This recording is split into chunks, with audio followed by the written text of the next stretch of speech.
জয়গুরু বন্ধুরা, আজকে এমন একটি গোপন সমস্যা নিয়ে কথা বলবো বা আলোচনা করব, যে সমস্যাটির কথা শুনলে আপনারা অনেকেই হয়তো অবাক হয়ে যাবেন। আপনারা যে সমস্যাটির জন্য বিভিন্ন ঔষধপথ্য সেবন করে যাচ্ছেন, হালুয়া থেকে শুরু করে এমন কোনো কিছু নেই যে এই সমস্যা সমাধানের জন্য আপনারা খাইতেছেন না। আজকে তারা এই ভিডিওটি মনোযোগ সহকারে দেখতে থাকুন।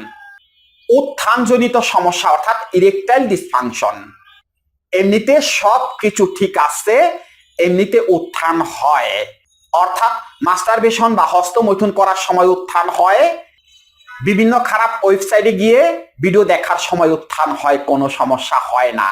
এমনকি রাত্রিবেলাতে যখন একা থাকেন তখনও উত্থান হয়, কিন্তু নারীর কাছে গেলে উত্থান হয় না বা স্ত্রীর কাছে গেলে উত্থান হয় না।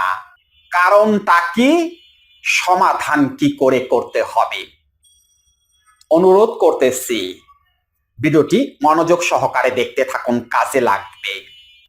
আপনারা হয়তো ভাবতেছেন আমি আজকের ভিডিওটি সমকামীদের নিয়ে করতেছি। না, সমকামীদের জন্য না, এই ভিডিওটি সবার জন্য।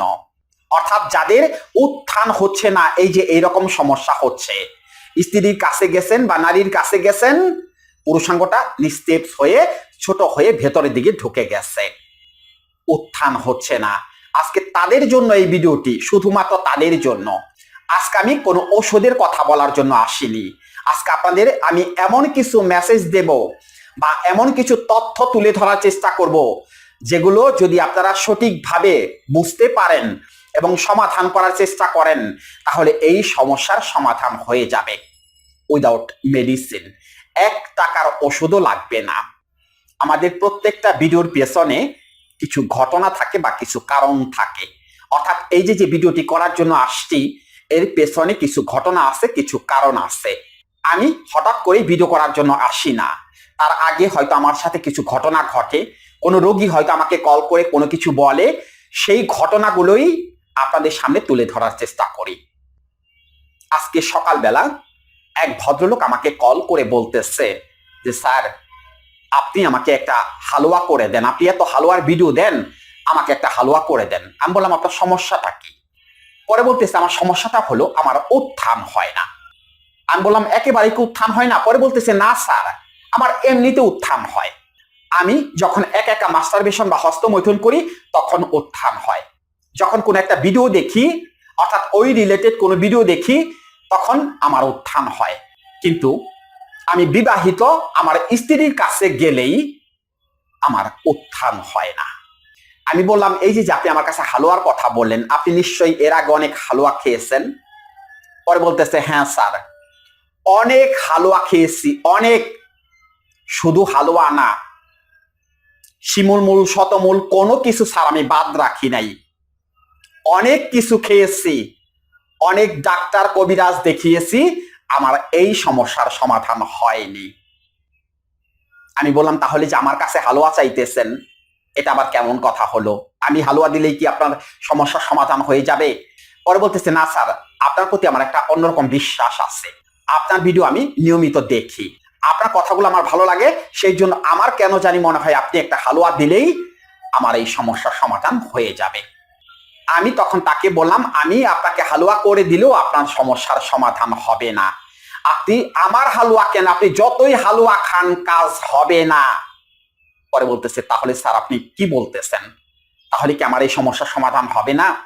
আমি বললাম হ্যাঁ, সমস্যার সমাধান হবে, হালুয়া লাগবে না।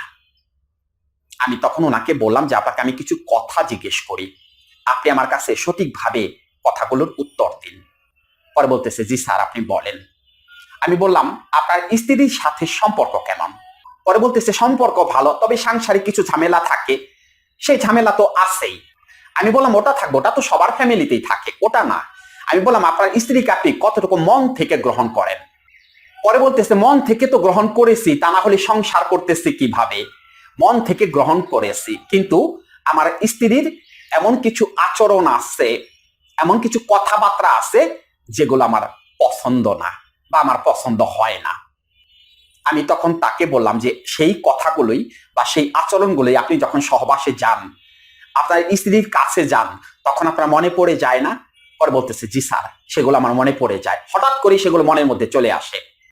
আমি বললাম আপনি একটু অতিমাত্রায় ভদ্র টাইপের, তাই না? মানে খুব বেশি ভদ্রতা দেখান, মানে আপনি আজে বাজে কথা খুব বেশি পছন্দ করেন না। আপনার স্ত্রী হয়তো আপনার সাথে মজা করে একটু কথা বলতেছে, এই কথাগুলো আপনি অনেক সময় পছন্দ করেন না, তাই না? পরে বলতেছে জি স্যার, আপনি ঠিকই ধরছেন, আমি যেটা আশা করি আমার স্ত্রীর কাছ থেকে সেই রকম সে আমার সাথে আচরণ করে না, অর্থাৎ সে একটু অন্যরকম টাইপের। আমি বললাম অন্যরকম টাইপের না, আপনার স্ত্রী হলে একটু আধুনিক টাইপের, কথাটা ঠিক কিনা? পরে বলতেছে জি স্যার, কথাটা ঠিক আছে, কিন্তু আমার যে ওটা পছন্দ না। আমি বললাম হ্যাঁ, সেটা আমি জানি, ওটা আপনার পছন্দ না, কারণ আপনার অনেক কিছুই পছন্দ না। ওই যে আপনি একটু কনজারভেটিভ টাইপের, আপনি আগে থেকেই খুব বেশি হাসি খুশি না, আপনার মধ্যে আন্তরিকতা কম আছে, রোমান্টিকতা আপনার মধ্যে একেবারেই নেই। আপনি সম্ভবত কোনো অনুষ্ঠানে অংশগ্রহণ করেন না, যেখানে লোকজন বেশি আছে সেখানে সম্ভবত আপনি খুব বেশি যান না। কোথাও যদি আপনাকে দাওয়াত করা হয়, এমন আছে সেখানে একটা অনুষ্ঠান আছে, কিন্তু সেখানে আপনি যাবেন না। আপনি রাস্তায় আপনার স্ত্রীকে নিয়ে বা কোথাও ঘুরতে বের হবেন, এই জিনিসটি আপনি পছন্দ করেন না, কথা ঠিক কিনা? পরে বলতেছে জি স্যার, কথা সম্পূর্ণ ঠিক আছে। আমি বললাম আপনি একটু খিটখিটে মেজাজের, অর্থাৎ ভেতরে ভেতরে খুব বেশি রেগে থাকেন, ওই যে একা একা থাকেন তো, সেই জন্য ভেতরে ভেতরে খুব বেশি রেগে থাকেন। আর আপনার স্ত্রী হলো খুব বেশি হাসি খুশি, সে সবার সাথে খুব বেশি কথা বলতে পছন্দ করে, কথা ঠিক কিনা? পরে বলতেছে জি স্যার, কথা ঠিক আছে, এই জায়গায় তো সমস্যা। আমি বললাম হ্যাঁ, এই জায়গার সমস্যা আপনার স্ত্রীর না, সমস্যা হলো আপনার। পরে বলতেছে স্যার, এটা কেমন কথা বললেন? আমি বললাম হ্যাঁ, আপনি হলো একজন মানসিক রোগী। মানসিক সমস্যা বলতে আপনাকে আমি পাগল বলতেছি না, মানসিক সমস্যা অনেক রকমের আছে, আপনাকে আমি বলি, আপনি মন দিয়ে শুনুন। আপনি সবকিছুতে খুব বেশি সন্দেহ করেন, আপনার মনে সব সময় একটা বাজে চিন্তা আসে, সব সময় একটা বাজে চিন্তা আসে। আর আপনি নিজেকে সবসময় খুব বেশি ভালো ভাবেন, ভাবেন যে আপনার মতো ভদ্র মার্জিত পুরুষ এই দুনিয়াতে নেই, এমন ভাবেন সব সময়। এমনকি আপনি খাবার খাইতে গিয়েও সন্দেহ করেন, সবসময় মুখটা গোমরা করে কালো করে খাবার খান, অর্থাৎ খাবার খাওয়ার সময় আপনার মধ্যে কোনো প্রশান্তি থাকে না বা কোনো সুক্রিয়া থাকে না। আপনি একই চিন্তা বারবার করেন, অর্থাৎ একটা চিন্তা আপনার মাথার মধ্যে ঢুকে গেলে সেই চিন্তাটা বারবারই আপনার মাথায় ঘুরপাক খাইতে থাকে। ধরুন আপনি সকালবেলা আপনার স্ত্রীর সাথে হয়তো কোনো কারণে ঝগড়া করেছেন বা তার একটা কথা আপনার পছন্দ হয়নি, ওই কথাটাই সারাদিন আপনার মাথায় ঘুরপাক খাইতে থাকে। এমনকি আপনি যখন সহবাসে যান, তখনও ওই চিন্তাটা আপনার মাথায় ঘুরপাক খাইতে থাকে। আপনার স্ত্রীর কাপড় চোপড় আপনার খুব বেশি পছন্দ হয় না, এমনকি আপনার স্ত্রী যদি পারফিউম ইউজ করে থাকে, সম্ভবত সেটাও আপনার পছন্দ না, মানে আপনার মন বিগড়ে যায়। এক কথায় আপনি যেটা আশা করেন সেটা আপনার স্ত্রী করে না, মানে সে একটু এক্সেপশনাল। আসলে সে এক্সেপশনাল না, সে অন্য 10 জনের মতো ঠিকই আছে, এক্সেপশনাল আপনি। আপনি একজন মানসিক রোগী। আবার সহবাসে যাওয়ার আগে আপনার মধ্যে কিছু সন্দেহ কাজ করে, আমি পারবো তো আজকে যদি উত্থান না হয়, যদি আবার সমস্যা হয়ে যায়, এরকম একটা ভয় আতঙ্ক সবসময় আপনার মধ্যে কাজ করে। আর আপনার গোপন অঙ্গ নিয়ে আপনার সবসময় বেশি চিন্তা আসে না? পরে বলতেছে জি স্যার, এটা তো আসেই। আমি বললাম আপনি মাঝে মধ্যেই গোপন অঙ্গ হাত দিয়ে দেখেন, এত ছোট হয়ে গেল কেন, ভেতরের দিকে ঢুকে গেল কেন, শক্ত হয় না কেন, অনুভূতি নাই কেন, সারাক্ষণ এরকম আপনার মধ্যে চিন্তা আসতে থাকে না? পরে বলতেছে জি স্যার, এই চিন্তা আমার মাথায় সব সময় আসে। আমি বললাম আরো কোনো গোপন কথা আপনার আমি বলে দেব? পরে বলতেছে না স্যার, আপনার আর কোনো কিছু বলতে হবে না, আমি জানি, আমার যা যা হয় সবকিছু আপনি জানেন। জানি না কি করে জানেন, কিন্তু আপনি যে কথাগুলো আমাকে বলছেন সবকিছু আমার সাথে মিলে গেছে স্যার, সবকিছু আমার সাথে মিলে গেছে। আমি বললাম হ্যাঁ, মিলে তো যাবেই, আরো অনেক কারণ আছে যার কারণে আপনার পুরুষাঙ্গ উত্থান হয় না। তখন বলতেছে স্যার, সমাধানটা কি? আমি বললাম কেন, আপনি না হালুয়া চাইলেন একটু আগে, তাহলে আমি হালুয়া করে দিই। পরে বলতেছে না স্যার, এখন তো আমি বুঝতে পারতেছি যে হালুয়াতে কাজ হবে না। আমি বললাম আপনি সত্যি করে আমাকে একটা কথা বলেন তো, এই যে আপনাকে আমি যে কথাগুলো জিজ্ঞেস করলাম, এই কথাগুলো আজ পর্যন্ত কোনো ডাক্তার, কোনো কবিরাজ আপনাকে জিজ্ঞেস করেছে কিনা বা আপনার কাছে জানতে চেয়েছে কিনা? পরে বলতেছে না স্যার, কেউ তো আমাকে এগুলো জিজ্ঞেস করে নাই, এগুলো তো কেউ আমার কাছে কখনো জানতে চায় নাই। আমি বললাম সেই জন্যই সমস্যার সমাধান হয় নাই। আপনি যে একজন মানসিক রোগী, এটা হয়তো তারা বুঝতে পারেনি। আপনার গোপন তথ্য তারা হয়তো জানে না। এই যে আপনি যখন একা থাকেন তখন আপনার শক্ত হয়, এর কারণটা হলো একা যখন থাকেন তখন খুব বেশি রিল্যাক্স থাকেন, সেই জন্য শক্ত হয়, অর্থাৎ মাস্টারবেশন করার সময় শক্ত হয়। কিন্তু যখনই ওই নারীর কাছে যান বা স্ত্রীর কাছে যান তখনই এটা আর শক্ত হয় না। ওই যে কারণ এগুলো। এখন বলেন, এই যে যে লক্ষণগুলোর কথা বললাম, এগুলো কি ওষুধ খেলে সমাধান হবে? যারা ভিডিওটি দেখতেছেন তাদের উদ্দেশ্যে বলতেছি, এগুলো কি সমাধান হবে? ওষুধ খেলে সমাধান হবে? হালুয়া খেলে শক্ত হবে? হবে না। আমাদের সেক্সটা বা কাম বাসনা গ্রো করে কোথা থেকে? আমাদের মন থেকে। সেই মন যদি ভালো থাকে তাহলে একটা কুৎসিত কালো নারী সামনে আসলেও শক্ত হবে। আর যদি মন ভালো না থাকে, মনের মধ্যে সন্দেহ, দুশ্চিন্তা, নেতিবাচক চিন্তা যদি এগুলো থাকে, তাহলে একজন বিশ্ব সুন্দরী যদি আপনার কাছে আসে, কোনো লাভ হবে না, কোনো কাজ হবে না। সমস্যাটা হয়েছে মনের মধ্যে।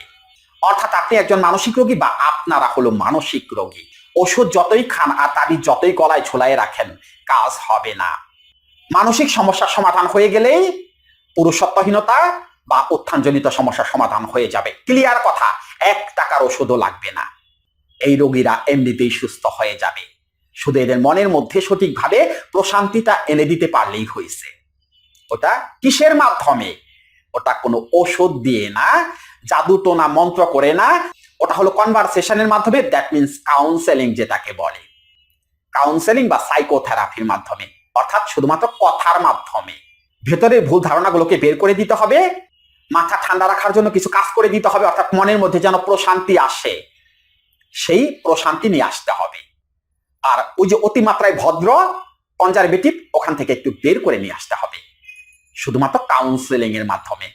এই রোগীদের যদি সঠিকভাবে 3 থেকে 4টা দিন কাউন্সেলিং করানো হয়, এই রোগীদের সমস্যার সমাধান হয়ে যাবে। কিন্তু সমস্যা হলো সেটা তো আপনারা করবেন না। আপনারা হালুয়া খাবেন, হালুয়া লাগবেই আপনাদের। কত কিছু খান আপনারা, কাজু বাদাম, ডিম, দুধ, অমুক তমুক, কত কিছু খাইতেছেন, কাজ তো হবে না বাবা। সমস্যা যে মনের মধ্যে, সেই মনের সমস্যা সমাধান করতে হবে ওই কাউন্সেলিং এর মাধ্যমে। এখন অনেকেই এই কাউন্সেলিংটা কি সেটা বুঝতেই পারেন না। কাউন্সেলিং হলো কনভারসেশন, জাস্ট কথা বলা। এই যে যে ভুলগুলো আছে, যে ভুলগুলো আপনারা করে যাচ্ছেন, ওখান থেকে কথার মাধ্যমে আপনাদের বের করে নিয়ে আসতে হবে। ওটাই হলো কাউন্সেলিং অর সাইকোথেরাপি। আমরা কিভাবে সেই কাউন্সেলিং কোর্সটি করিয়ে থাকি? আমাদের কাউন্সেলিং কোর্সটি হয় অনলাইন কাউন্সেলিং কোর্স। দেশে বা দেশের বাহিরে যে যেখানেই আছেন, সেখানে একটা নীরব জায়গা বেছে নেবেন, যেখানে অন্য কোনো লোকজন থাকবে না, এমন একটা জায়গা বেছে নেবেন। তারপরে কানে হেডফোন দিয়ে শুধুমাত্র কথা শুনবেন। মাত্র আধা ঘন্টা প্রতিদিন আপনাদের সাথে কথা বলা হবে, 7 দিন কথা বলা হবে, 7 দিনের কাউন্সেলিং কোর্স। আমাদের স্ক্রিনে দেওয়া যে নাম্বারটা দেখতে পাচ্ছেন, যারা বাংলাদেশে আছেন তারা এই নাম্বারে সরাসরি কল করে কাউন্সেলিং কোর্সটি করতে পারবেন। আর যারা বিদেশে আছেন, অর্থাৎ আমার প্রবাসী বন্ধুরা যারা আছেন, তারা আমাদের স্ক্রিনে দেওয়া যে হোয়াটসঅ্যাপ বা ইমো নাম্বার আছে, সেই নাম্বারে কল করে সরাসরি এই কাউন্সেলিং কোর্সটি করতে পারবেন। এখন সিদ্ধান্ত নিন আপনারা, হালুয়া খাবেন সারা জীবন, কিরকম হালুয়া খেয়ে যাবেন, নাকি মানসিক সমস্যার সমাধান করে নিজের গোপন শক্তি ফিরে পাবেন?